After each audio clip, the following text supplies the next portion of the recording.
சில பேர் சார் பெரிய மனிதர்களா இருப்பாங்க சார், ஒருத்தர் கஷ்டப்படுறாங்கன்னு தெரியும் சார், அவர் கஷ்டப்படுறாரு ஹெல்ப் பண்ணுங்களேன், என்ன வந்து கேட்டாரு, என்ன கேட்கறது, ஏன் அவருக்கு அவ்வளவு தேவைன்னா அவர் கேட்கறது, நீ என்ன கேட்கறது, அவர் வந்து கேட்கட்டுமே. அப்புறம் நட்புக்கு என்ன அடையாளம் இருக்கு, பண்புக்கு என்ன அடையாளம் இருக்கு? இளன் என்று எவ்வம் உரையாமை ஈதல் குலனுடையான் கண்ணே ஊழ. இளன் என்று எவ்வம் உரையாமை ஈதல், என்கிட்ட இல்லேன்னு கேட்கறதுக்கு அவனுக்கும் ஒரு தன்மானம் இருக்குல்ல, அவன் எப்படி கேட்பான், கேட்கறதுக்கு முன்னாடி குத்துணும். எப்படி யோசிக்கிறார் பாருங்க திருவள்ளுவர். இளன் என்று எவ்வம் உரையாமை ஈதல், எவ்வம்னால நிறைய பொருள் இருக்கு. நீ ஒரு தடவை கொடுத்துட்டேன்னா அவன் ஜென்மத்துக்கு இன்னொருத்தன் போய் கேட்க கூடாது, உங்ககிட்ட கேட்க கூடாது, வேற எவங்கிட்டையும் கேட்க கூடாது, அவன் ஜென்மத்துக்கு எவங்கிட்டையும் கேட்க கூடாது. இளன் என்று எவ்வம் உரையாம ஈதல் குலனுடையான் கண்ணே உள, அப்படி கொடு. கிருஷ்ணன் அப்படி கொடுக்குறான் கொச்சையில இருக்கு, ஏன் அவருக்கு வீடு வீடு எல்லா வசதியும் செய்து கொடுக்குறான், கேட்கட்டுமே அப்படின்னு அவன் நினைக்கல. இது தோழமையில இருக்கிற இன்னொரு ஒரு உயர்ந்த நிலை. இந்த தோழமையில மட்டும் ஒரு சின்ன ஒரு விதி எக்ஸம்ஷன் ஒன்று உண்டு. என்ன, நண்பர்கள் தப்பு பண்ணா கூட கண்டுக்கப்படாது, தப்பு சேர்ந்து பண்ணக்கூடாது. இப்பெல்லாம் நட்புங்கிறதுக்கு அடையாளமே சீட்டாடுறது, தண்ணி போடுறது, எல்லாம் ஒன்னா சேர்ந்து ஊரில் உருப்படி இல்லாமல் சுத்துறது, கழுதாயா மேயறது, இதெல்லாம் தான் இப்ப நட்புக்கு அடையாளம் நினைக்கிறேன். அதெல்லாம் குட்டிச்சவரா போற விஷயம். அதுதான் பெரிய நட்புன்னு வேற சொல்லிக்கிறேன். அது நட்பே இல்லை, அது நட்பே இல்லை, அது எக்ஸ்ப்ளாய்டேஷன், ஒருத்தர் எக்ஸ்ப்ளாய்ட் பண்ணிக்கிறது. ஒரு உண்மையான நட்புக்கு என்ன, நட்புல கொஞ்சம் சில சமயத்தில் அப்படி இப்படி ஒரு விதமான வரும். சுந்தரமூர்த்தி சுவாமி பாடுறார் இல்லையா, தோழனுமாய் யான் செய்யும் துரிசுகளுக்கு உடனாகி. என்ன அர்த்தம், துரிசுகளுக்கு உடனாகி நான் கொஞ்சம் பண்றேன் அப்படி இப்படி அந்த விஷயங்களுக்கெல்லாம் ஃப்ரெண்டு ஹெல்ப்ஃபுல்லா இருக்கும். இப்போ நாங்களே கூட என் ஃப்ரெண்டு ஒருத்தர் லவ் பண்ணி மேரி பண்ணாரு, எவ்வளவு போய் சொல்லியிருக்கோம். அவன் எங்க போயிருக்கான்னு அவங்க வீட்டில் கேட்பாங்க, அவன் என்ன சொல்லிட்டு போனான்னு நமக்கு தெரியாது. அவன் சொல்லலையா, அவன் என்னமோ நீங்க எங்கேயோ போகணும்னு சொன்னான், உங்கள்கிட்ட சொல்லலையா, அவனையும் காப்பாற்றணும், வளரி போய் நாமளும் மாட்டிக்க கூடாது. அப்புறம் இந்த மாதிரி செல்போன் அப்ப மாதிரி கிடையாது, டக்கு டக்குன்னு மெசேஜ் அனுப்பிச்சு திட்டு பேல எங்கடா இருக்குன்னு கேட்கறதுக்குலாம் வழி கிடையாது. அப்படி ஆனா அவனை காப்பாற்றுவோம். அவன் லவ் பண்ணதுக்கு பீச்சுக்கு போயிருக்கான். என் ஃப்ரெண்டு ஒருத்தர் லவ் பண்ணாரு, அவங்க வீட்டில் சொன்னாரு, எழுத்தாளர் அகிலனை பார்க்கறதுக்கு போயிருக்கேன்னு சொல்லிட்டு போயிட்டார். எழுத்தாளர் அகிலனை பார்க்கறதுக்கு போறேன்ட்டு போயிருக்காரு. அவங்க வீட்டில் பேப்பரை திருப்பினா அகிலன் ரஷ்ய பயணம்னு போட்டிருக்கு.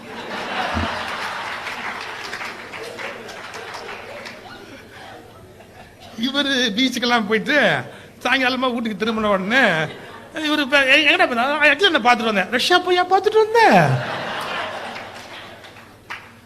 என்ன பண்றது. அந்த நேரத்தில் கொஞ்சம் அப்படி இப்படி அதுக்கு ஃப்ரெண்டு ஹெல்ப் பண்ணணும்.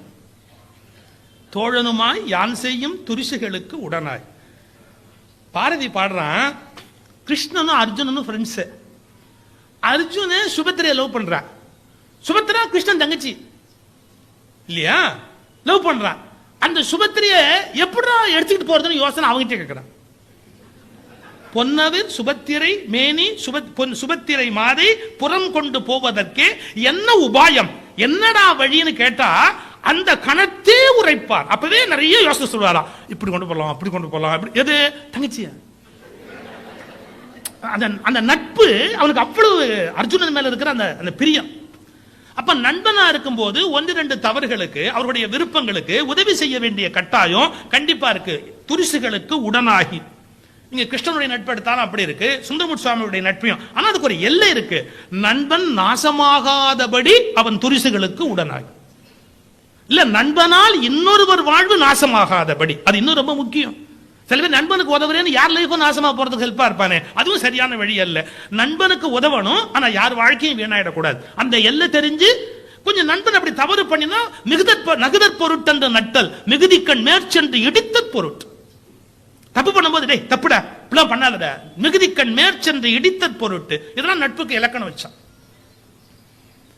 அப்புறம் நட்புல இருக்கிற இன்னொரு மிக உயர்ந்த குணம் என்னன்னு கேட்டீங்கன்னா தியாகம். அதாவது தனக்கு தனக்கு அப்படிங்கிறத விட எனக்கு இருக்கிறத விட அவனுக்கு இருந்தா பரவாயில்ல. இது வந்து நட்பினுடைய மிக மிக மிக மிக சிறந்த குவாலிட்டி. நான் அதை என்ஜாய் பண்ணணும் அப்படின்னு நினைக்கிறத விட எனக்கு கிடைக்கிறத நான் அவனுக்கு கொடுத்துடலாம், அவன் சந்தோஷமா இருக்கிறத பார்க்கணும் அப்படிங்கிற அந்த தியாக உணர்வு இருக்கு பாருங்க, அதுதான் அற்புதத்துல பெரிய அற்புதம். சாலமன் பாப்பியா சாரும் நானும் ஒரு முறை மலேசியா ஒன்னா போனோம். நிறைய மனம் விட்டு சில விஷயங்கள் பேசிட்டு வந்தார் ஐயா. அவருடைய மகனுக்கு தியாகமூர்த்தின்னு பேர் வச்சிருக்காரு. அவருடைய மகனுக்கு தியாகமூர்த்தின்னு பேர் வச்சிருக்காரு. தியாகமூர்த்திங்கிற பேர் கொஞ்சம் இந்து பேர் மாதிரியும் தெரியும், இயேசுவுக்கும் அது குறிக்கப்படுகிற ஒரு பெயர். அது ஒன்றும் தவறு கிடையாது. பாப்பையாவே அப்படித்தான், இந்து மாதிரியும் இருப்பார், கிறிஸ்டின் மாதிரியும் இருப்பார். அதான் நல்லது. எனக்கு maturity, it shows is maturity. அவர் அடிகளார் கொடுத்த ருத்ராட்ச மாலை போட்டிருப்பாரு, அதுல சிலுவை போட்டிருப்பாரு. குன்றக்குடி அடிகளார் கொடுத்த ருத்ராட்ச மாலை போட்டிருப்பாரு, அதுல சிலுவை போட்டிருப்பாரு. அதாவது சார், நான் இன்னொரு மதத்தை மதிக்கிறேங்கிறதுக்கு அந்த மதத்துக்கு போகணும்னு ஒன்றும் அவசியம் கிடையாது. அந்த மதத்தில் இருக்கிற அவர்கள் அப்படியே மதிச்சா போதும். இதெல்லாம் ஒரு உயர்ந்த பண்பு. நான் ஒரு ஒரு 4-5 பேரை சொல்லணும்னு சொன்னா, பாப்பையாவை போன்ற ஒரு நல்ல கிறிஸ்துவர், அப்துல் கலாம் போன்ற இஸ்லாமியர், அப்துல் ரஹ்மானை போன்ற இஸ்லாமியர்கள், நண்பர் இதுல வந்திருக்கார். அந்த மாதிரி ஒவ்வொருடைய குவாலிட்டியோட இருக்கு பாருங்க. தங்கள் மதத்தில் இருப்பாங்க, அதை பத்தி ஒன்றும் தவறே கிடையாது. ஆனா எல்லா மதத்தினரிடத்துல அன்பாக, சமமாக, பாசமாக, எந்த விரோதமும் இல்லாமல் அதை கொண்டு செலுத்துகிற, இன்னும் சொல்ல போனா மற்ற மதத்தின் கருத்துக்களில் முழு மரியாதையோடு, அது ரொம்ப இம்பார்ட்டன்ட் இல்லையா? நான் ஐயாட்ட பேசிக்கிட்டே வரேன், ஐயா தியாகமூர்த்தின்னு பேர் வச்சிருக்கீங்களே, எப்படி பேர் வச்சீங்க அப்படின்னு கேட்டேன். ஒரு வார்த்தை சொன்னார், தம்பி எம்ஏ படிக்கும்போது எனக்கு செருப்பு போட வசதி கிடையாது ராஜா, ரொம்ப கஷ்டம். அப்பா கிட்டேருந்து வரணும், மணி ஆர்டர் பணம் வந்தால் தான் உண்டு, வராது. பரீட்சைக்கு போகணும், எக்ஸாமினேஷனுக்கு போகணும், பணம் வரல, நான் பணம் கட்ட முடியாது. பரீட்சைக்கு படிச்சிருக்கேன் ஆனால் கட்ட முடியாது. எனக்கு 2 ஃப்ரெண்ட்ஸு, தியாகராஜன் ஒருத்தன், மூர்த்தின்னு ஒருத்தன். அவனுங்க 2 பேரும் தான் எனக்கு என்ன வேணுமோ எல்லாமே செய்வாங்க. அவர் சொன்னார் பாருங்க ஒரு வார்த்தை, அவங்க அப்பா அவனுக்கு ஃபீஸ் கட்டுறதுக்கு அனுப்பிச்சிருக்கிறார் பரீட்சைக்கு, அதை இவருக்கு கட்டிட்டான். அப்ப அவர் கேட்கிறாரு, ஏண்டா நீ எனக்கு கட்டிட்டேன்னா உங்க அப்பா அவனை திட்டுவாரு. அவன் சொன்ன பதில் பாருங்க, என்னதான் எக்ஸாம் எழுதினாலும் நான் ஃபெயிலா போறேன், இதுக்கு எதுக்கு பணம் கட்டுறது? நீ எப்படியும் பாஸ் பண்ணுவ, நீ படிக்கிற பையன், நீ எப்படியும் பாஸ் பண்ணுவ, நான் கட்டினாலும் வேஸ்டா போகுது, அதை யூஸ்ஃபுல்லா செய்து அப்பாட்ட திட்டுவாங்க. வாழ்க்கையில ஒரு யூஸ்ஃபுல்லான காரியம் பண்ணி அப்பாட்ட திட்டுவாங்கன்னா இப்ப என்ன கெட்டு போச்சா? எப்படி நண்பர்கள் பாருங்க. அதெல்லாம் சொன்னார். அப்படியெல்லாம் தம்பி நண்பர்கள் அவங்கள மாதிரி பார்க்க முடியாது. அந்த தியாகராஜனையும் மூர்த்தியும் சேர்த்து தான் தியாகமூர்த்தின்னு நான் பேர் வச்சேன். சிறந்த நண்பர்கள் நமக்கு கிடைக்கிறதுக்கு பாருங்க பெரும் சொத்து, மிகப்பெரிய சொத்து. எங்க அப்பா ஆல் இண்டியா ரேடியோல வேலை பார்த்தார். கவர்மெண்ட் ஆபீஸுக்கு போறவங்கள எவ்வளவு சில பேர் தான் வேலை பார்ப்பாங்க. எங்க அப்பா கவர்மெண்ட் ஆபீஸ்ல வேலை பார்த்தார். அவருக்கு ரிட்டையர் பண்ணி வீட்டுக்கு அனுப்புறான். எங்களுக்கு ரெண்ட் கண்ட்ரோல்ல ஒரு வீடு கொடுத்திருந்தாங்க. ரெண்ட் கண்ட்ரோல் வீடு 75 ரூபாய்க்கு ஒரு அரண்மனை. 75 ரூபாய்க்கு ஒரு அரண்மனை, 5 பெட்ரூம், தொட்டி முத்தம், ஹாலு, தோட்டம், அப்படி கிணறு பெருசா ஒரு வீடு, ஓட்டு வீடு, அவ்வளவு பெரிய வீடு. வெறும் 75 ரூபாய் கடைசி வாடகை, 75 ரூபாய். இதுல இருந்து ரிட்டையர்ட் ஆனா மயிலாப்பூர்ல நாங்க வீடு பார்க்கணும். எங்க போய் வீடு பார்க்கறது? எங்க அப்பா சல்லி காசு லஞ்சம் வாங்காத நேர்மையான அரசு அதிகாரி. சல்லி காசு அவர் பரம்பரையில் நான் வந்தேங்கிறத விட எனக்கு பெரிய சொத்து வேற எதுவுமே வேண்டியதில்லை. இப்ப என்ன கஷ்டம் எங்க வீட்டுல, என்ன 5 பெட்ரூமோட இருக்கிற பெரிய வீட்டை விட்டுட்டு எங்க போய் உட்கார்றது வீட்டுல? நல்லவேளை எங்க அக்கால 3 அக்காவுக்கு கல்யாணம் ஆகி போச்சு, அண்ணனுக்கு கல்யாணம் ஆயிடுச்சு. இருந்தா கூட எங்க போய் உட்கார்றது வீட்டுக்கு? வீடு போய் பார்த்தா சந்து பொந்து எலிவலை. 75 ரூபாய்க்குலாம் வீடே கிடையாது. அதை விட முக்கியம், எங்க அப்பாவுக்கு சம்பளமே இனிமே கிடையாது. இப்ப மாதிரி அவருக்கு பென்ஷன்லாம் இப்ப கிடையாது. ஒரு கான்ட்ராக்ட் ஜாப்னு வச்சிருந்தா கிடையாது. நான் அப்பதான் பேச ஆரம்பிச்சேன். எனக்கு சொற்பொழிவுக்கு 10 ரூபாய் கொடுப்பாங்க. நல்ல வேளை அதை திருப்பி வாங்கிக்காம விட்டுருவாங்களே, அதுவே பெரிய விஷயம். எனக்கு பயமா இருக்கும், பின்னாடியே வந்தா திரும்ப எங்கேயாவது ஜாஸ்தியா கொடுத்தாலும் வாங்கிடுவாங்களோன்னு. 10 ரூபா கொடுப்பாங்க.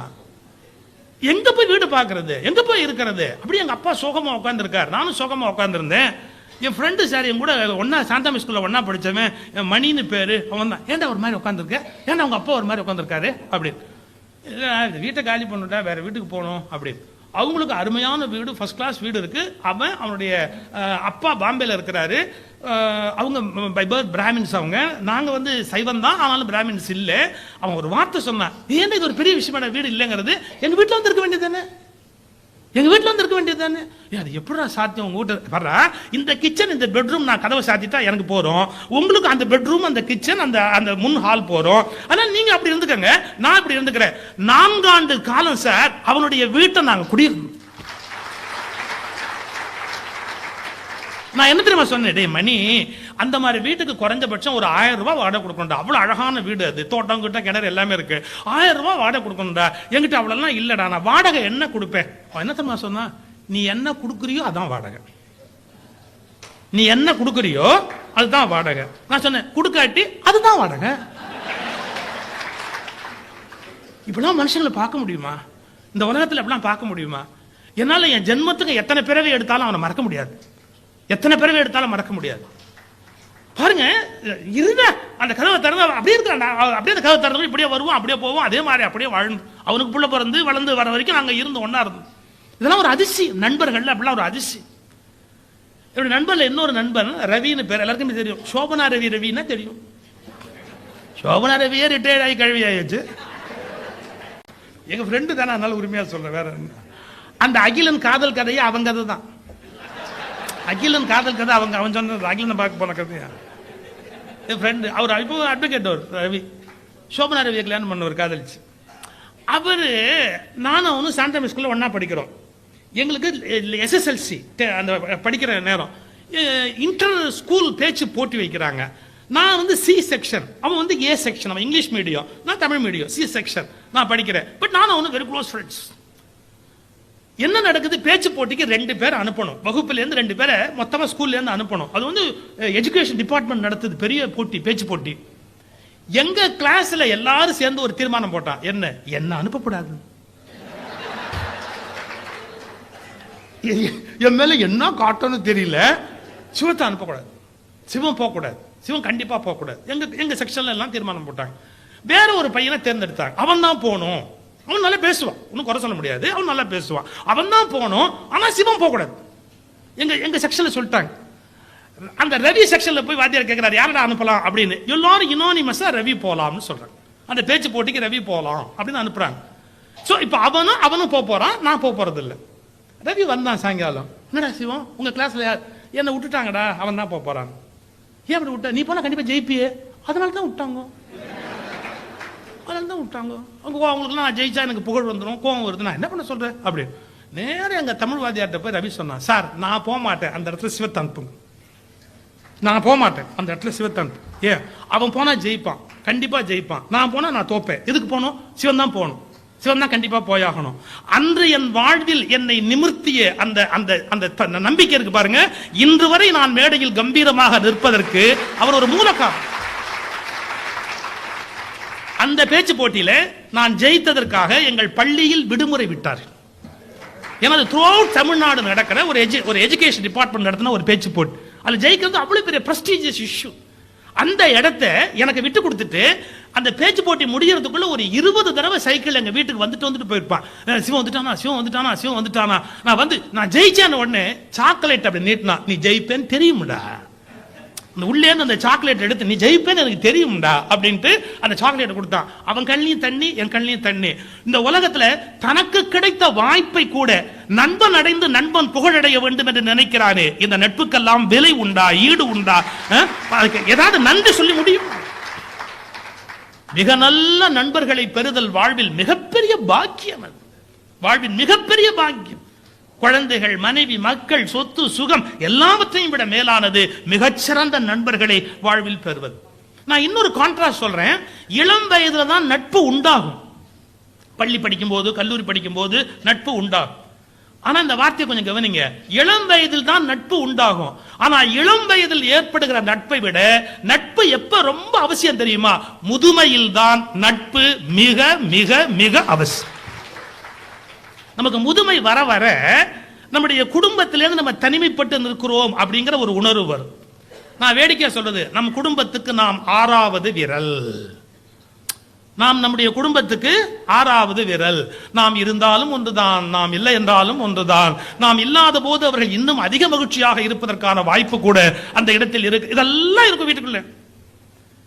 ஆனா அந்த நேரத்தில் நீங்க உங்களுடைய மனம், அழுத்தம், வலி, சோகம் இதெல்லாம் பங்கிட்டுக்கணும் அப்படின்னு சொன்னா ஒரே வென்டிலேஷன் ஒண்ணுதான் உண்டு. என்ன? முதுமையில் நமக்கு சகல நோய்களையும் வெல்லக்கூடிய ஒரே மாத்திரை நண்பன் என்கிற மாத்திரை. பிபி, சுகர், அது 40 மாத்திரை போட வேண்டியிருக்கும். இந்த 40 மாத்திரையும் ஒரு மனுஷ வடிவத்தில் கை கால் முளைச்சு வந்தா அதுக்கு நட்புன்னு பேர். உட்காந்து பொறுமையா கேட்டா அது அப்படித்தாண்டா இருக்கும், வீடுனா அப்படித்தான் இருக்கும், ஒரு பெரிய விஷயம். எல்லார் வீட்லயுமே அப்படித்தாண்டா. இப்ப எங்க வீட்டுல மட்டும் என்ன மதிக்கிறாங்களா என்ன? அதுதான் இருக்கும். அது ஒரு பெருசா ஏன் எடுத்துக்கிறேன்? அது மாதிரி ஆறுதல் சார். அதனால நீங்க நட்பை போற்றி பாதுகாக்கணும். வயதாக நம்ம நட்பை விட்டு விலகி போகிறோம்னா நம்முடைய தனிமை நம்மளை கொல்லாம கொண்டுடும். அப்ப இளமையில் தான் நட்பு தொடங்குகிறது என்றாலும் முதுமையில் தான் நட்பு மிக மிக முக்கியமான ஒன்றாக கருதப்படுகிறது. அதே மாதிரி நட்பினுடைய இன்னொரு பெரிய சிறப்பு அம்சம் என்னன்னு கேட்டா, எல்லாரும் கைவிட்ட நேரத்தில் கூட கைவிடாமல் துணை நிற்கக்கூடிய சக்தி நல்ல மனைவிக்கு உண்டு. அதே மாதிரி நல்ல குழந்தைகளுக்கு உண்டு. நான் இல்லைன்னு சொல்லல. அது மாதிரி நல்ல நண்பர்களுக்கு உண்டு. வாவு சிதம்பரம் பிள்ளை ஜெயிலிருந்து வெளியே வராரு. எத்தனை பேர் போய் வரவேற்றாங்க? சுப்பிரமணிய சிவா போய் நிக்கிறார். சுப்பிரமணிய சிவா நிக்கிறார். அப்ப சிவாவுக்கும் வாவுசிக்கும் அப்படி ஒரு நட்பு. அது இப்போ ஜெயில இருந்து வராரு. அவரை பார்ப்பது தேச விரோதம்னு பிரிட்டிஷ் அரசாங்கம் கருதும்னு அத்தனை பேரும் பயப்படுறாங்க. ஆனா அந்த நண்பனா இருக்கிற சுப்பிரமணிய சிவாவால தான் அந்த வாவுசியை பார்க்கணுங்கிற அப்போ அவருக்கு உடல்ல வேற நோய் வந்துருது. கிட்டக்கையும் போக முடியல. தள்ளி நின்று பார்க்கிறார் சுப்பிரமணிய சிவா. அப்போ நட்பினுடைய மிகப்பெரிய அடையாளமே என்னன்னு கேட்டா, எல்லோரும் கைவிட்ட நேரத்தில் கைவிடாமல் ஆதரவு தரக்கூடிய வலிமை நட்புக்கு மட்டுமே இருக்கிற மிகப்பெரிய சொத்து. நான் முதலே ஒரு வார்த்தை சொன்னேன், நட்புல கர்வம் இருக்கக்கூடாது. நட்புல கர்வம் இருந்தோம்னு சொன்னா, யாரு ரெண்டு பேரும் நல்லா பழகும் போது கொஞ்சம் கர்வமா நம்ம நடந்துட்டா கூட அந்த நட்பு வீணா போயிடும். மற்ற ஏதோ ஒரு சந்தர்ப்பத்தில் கர்வமா இருக்க வேண்டியிருக்கு, ஆபீஸ்ல இல்ல ஏதோ அவமதிக்கிறாங்க, அங்க நண்பனை அவமதிச்சா கூட அது கர்வம், அந்த இடத்துல நம்முடைய கர்வத்தை வெளிப்படுத்தக்கூடாது. அவன் ஏதோ கோபத்தில் இருக்கிறான், அப்புறம் பார்த்துக்கிட்டோம். அப்படி இருக்கிறதுக்கு பழகணும். நான் பெயர் சொல்ல முடியாது, நான் ஒரு காரணத்தினால பேர் சொல்ல முடியாது. ஆனா பேர் சொல்லாம ஒருவருடைய பேர் மட்டும் நான் சொல்றேன். சுப்பார்முகம் மிகச்சிறந்த வில்லிசை கலைஞர், எழுத்தாளர், பேச்சாளர், சிந்தனையாளர், என்னோட ரொம்ப அன்புக்குரியவர் சுப்பார்முகம். அவர் ஒரு திரைப்பட நடிகரோட நல்ல நட்புல இருந்தார். ஏன்னா அவருக்கு வசனம் எல்லாம் அவர் எழுதி கொடுப்பார். அவர் முன்னுக்கு வரதுக்கு நிறைய வசனம் எல்லாம் எழுதி கொடுப்பார். ரெண்டு பேரும் ரொம்ப நல்ல ஃப்ரெண்ட்ஸ். ஒரு நாள் பாருங்க, சுப்பார்முகம் அவர் வீட்டுக்கு போறாரு. அந்த நடிகருக்கு பணம் வசதி வாழ்க்கையெல்லாம் வேற மாதிரி மாறிடுச்சு. வா வா வா உட்கார் உட்கார் அப்படின்னார். இவர் போய் உட்கார்றாரு. அவர் வீட்டில் 4 நாய், பெரிய நாய், முரட்டு நாய் நிக்குது. அப்படியே ஒரு 4 நாய் நிக்குது. இதெல்லாம் என்னது புதுசா இருக்கு, இதெல்லாம் ஏது அப்படின்னாரு. அது உங்களை மாதிரி ஆளெல்லாம் நம்புறதை விட இதை நம்புறது பெட்டர்னு முடிவு பண்ணிட்டேன். இது நன்றியா இருக்கும்ல. உங்களை மாதிரி ஆளெல்லாம் நம்புறதை விட இதுங்களை நம்புறது பெட்டர் அப்படின்னு முடிவு பண்ணிட்டேன். ஹெட் வெயிட்டா பேசிட்டேன். சுப்பா ஆறுமுகத்திட்ட ஒருத்தர் பேசி ஜெயிக்க முடியாதுங்க. சுப்பா ஆறுமுகத்திட்ட ஒருத்தர் பேசி ஜெயிக்க முடியாது. அடுத்த வினாடி செகண்ட் யோசிக்காம பதிலடிச்சா இருப்பாங்க. என்ன உங்களெல்லாம் நம்புறதை விட இதுங்களை நம்புறது பெட்டர் அப்படின்னு முடிவு பண்ணிட்டேன். தவிர நீ போயிட்டேன்னு வச்சுக்க, நாங்க 4 பேர் தூக்கிட்டு போனா கௌரவமா இருக்கும். இதை 4 இழுத்துட்டு போச்சுன்னு வச்சுக்க, எப்படி இருக்கும்?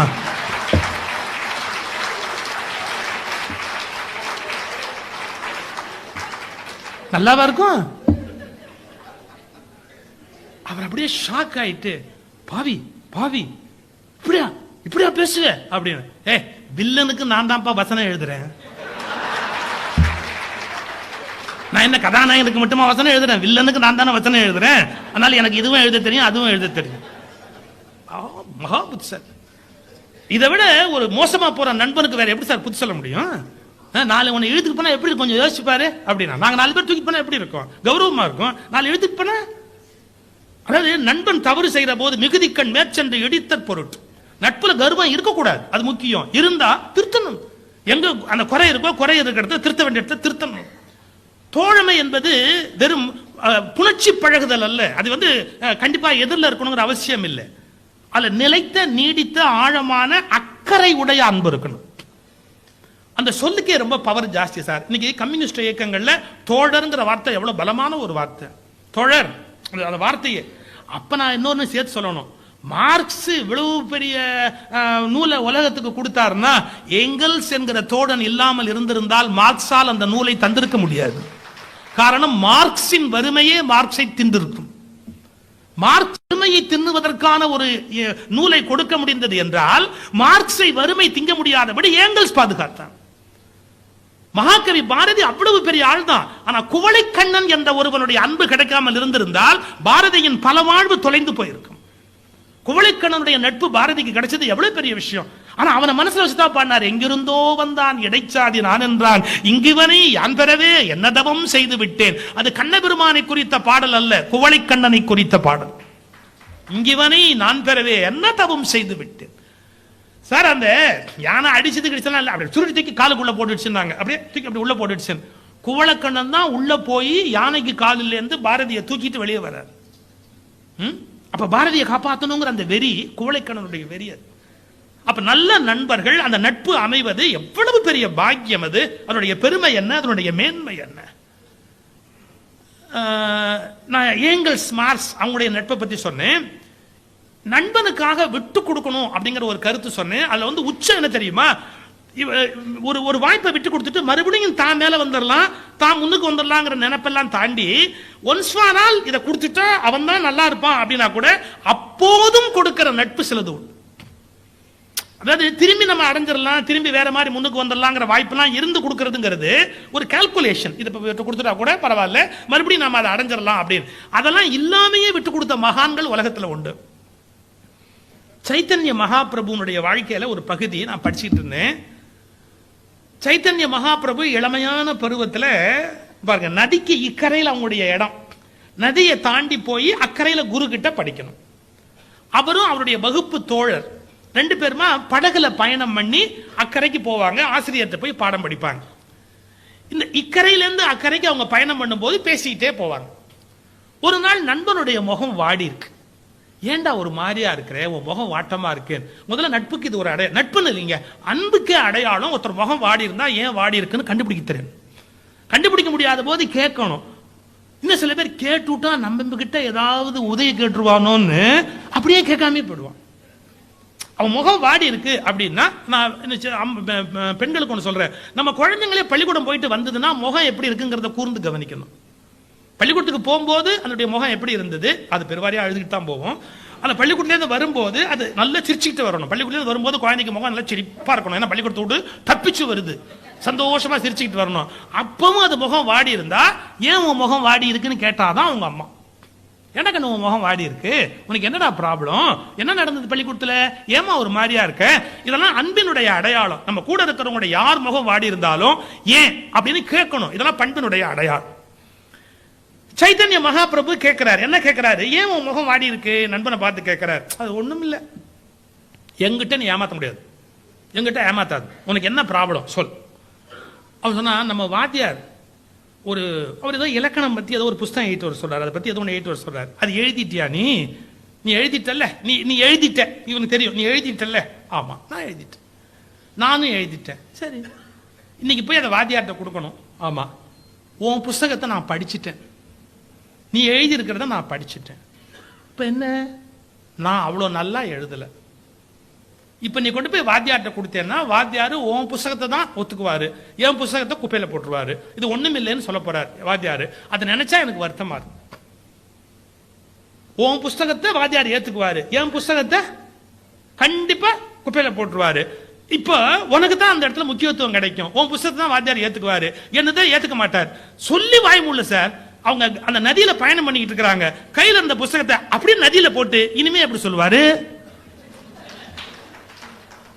இனிமே எப்படி சொல்லுவாரு பாருங்க. தன்னுடைய நண்பனுடைய அந்த புத்தகத்தை ஆசிரியர் நிராகரிச்சிட கூடாதுங்கிறதுக்காக தான் சிரமப்பட்டு எழுதினதை அப்பவே ஆத்துல போட்டுட்டு அந்த நண்பனை கட்டி தடிவிட்டு சொன்னாராம், உன்னுடைய நட்பை விடவா எனக்கு இந்த புகழ் முக்கியம், உன்னுடைய நட்பை விடவா எனக்கு இந்த புகழ் முக்கியம், நீ அழலாமா, நீ வருத்தப்படலாமா. இது சைத்தன்ய மகாபிரபு வாழ்க்கையில் இருக்கிற ஒரு நிகழ்ச்சி. இன்னைக்கு உலகம் முழுக்க கிருஷ்ண பக்தி இயக்கம் பரவியதற்கு காரணம் சைத்தன்யர். அது செயற்கையான ஒரு பரப்புதல் அல்ல. சைத்தன்யருக்கு இயல்பான பிரேமையும் அன்பும் இருந்ததால் தான், பிறர் மீது உள்ள அன்பு தான் இத்தனை பெரிய பக்தி இயக்கமாக அது வளர்ந்தது. ஒன்று தெரிந்து கொள்ளுங்கள், உள்ளத்தில் அன்பில்லாதவர்கள் பக்தி இயக்கம் நடத்தினால் அது ஒரு சமய தொழிலே ஒழிய அது உண்மையில் ஒரு பக்தி அனுபவம் அல்ல. அவர் உண்மையான அன்பு, தன்னுடைய நண்பனுக்காக கவலைப்படுறார். கையில வச்சிருந்த புத்தகத்தை அப்படியே தூக்கி போட்டார்.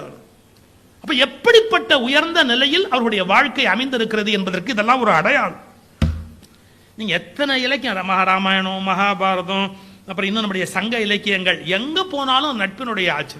நான் ஒரு தனிப்பாடல் படித்தேன், எனக்கு இன்னும் அந்த பேர் கண்டுபிடிக்க முடியல. சாரதா மாதிரி இருக்கிற சங்க இலக்கியம்லாம் படித்தவங்க, தனிப்பாடல்லாம் படித்தவங்க, அவங்க தான் எனக்கு அதுக்கு விளக்கம் சொல்லணும். நான் படித்த பாடலில் ஒரு கருத்து படித்தேன் பாருங்களேன். ஒரு அரசர் ஈமப்படுக்கையில் வைக்கிறாங்க. ஈமப்படுக்கைனா தெரியும் உங்களுக்கு, அவருக்கு எரிக்க போகிறாங்க. அவசரமாக ஒரு புலவர் ஓடி வர்றார்.